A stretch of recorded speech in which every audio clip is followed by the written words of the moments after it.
இந்த 12 சீஷர் அவர் கூடவே போனாங்க, 3 வருஷம் அவரை பின்பற்றுறாங்க. எப்படி இருந்திருக்கும் பாருங்கள். இயேசுவை பின்பற்றி அந்த ஊழியத்தில் இருக்கிறப்போ இயேசு தான் அங்கே ஸ்டார், எல்லாம் செய்கிறாரு. அப்புறம் எருசலேம் போய் கைது செய்யப்படுறாரு, சிலுவையில் அறையிறாங்க. ஆனால் அதுவும் பிளான் படி நடக்குது. 3ஆம் நாள் உயிரோடு எழும்புறாரு. உயிரோடு எழும்பின பிறகு 40 நாள் ஒரு காலத்தில் அப்பப்போ அவங்கள்ட்ட வந்து காட்சி அழைச்சி அவங்களுக்கு போதிக்கிறார். பழைய ஏற்பாட்டை அவங்களுக்கு போதிக்கிறாரு, பழைய ஏற்பாட்டினுடைய அர்த்தத்தை எடுத்து காண்பிக்கிறாரு. எல்லாம் பண்ணிவிட்டு அந்த 40 நாள் முடிகிறப்போ சொல்கிறாரு, சரி நான் இப்போ கிளம்பணும் அப்படின்றாரு. நான் சரீர பிரகாரமாக இனி உங்களோட இருக்க முடியாது, நான் பரமேற வேண்டும், பிதாவின் இடத்தில் போக வேண்டும், ஆவியானவரை நான் அனுப்புகிறேன் அப்படின்ட்டு நான் போகணுன்றாரு. அவங்களுக்கு எப்படி இருந்திருக்கும் பாருங்க. நான் போகணுன்றது மட்டும் இல்லை, அந்த இடத்துல மத்திய 28 சொல்கிறார், 18-19 வானத்திலும் பூமியில் சகல அதிகாரமும் எனக்கு கொடுக்கப்பட்டிருக்கிறது. 19 ஆகையால் நீங்கள் புறப்பட்டு போய், இந்த வார்த்தைகள் எல்லாருக்கும் தெரியும் இல்லையா? ஆனால் அது எவ்வளோ கஷ்டமாக அவங்களுக்கு கேட்டிருக்கோன்னு யோசித்து பாருங்கள்.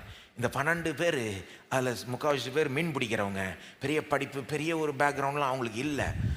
என்ன சொல்கிறார், நான் போகிறேன், ஆனால் உங்களுக்கு ஒரு வேலை இருக்குது. என்ன வேலை?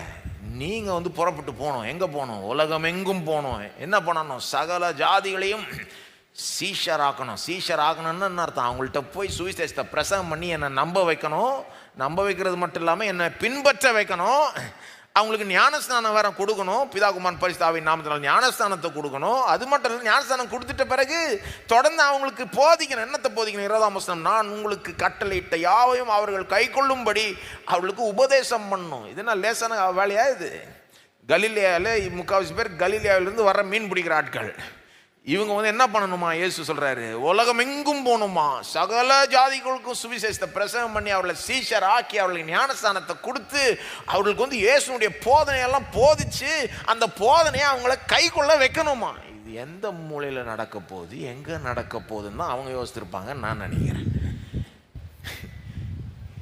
என்ன ஆண்டவரே ஓவரா சொல்றீர்?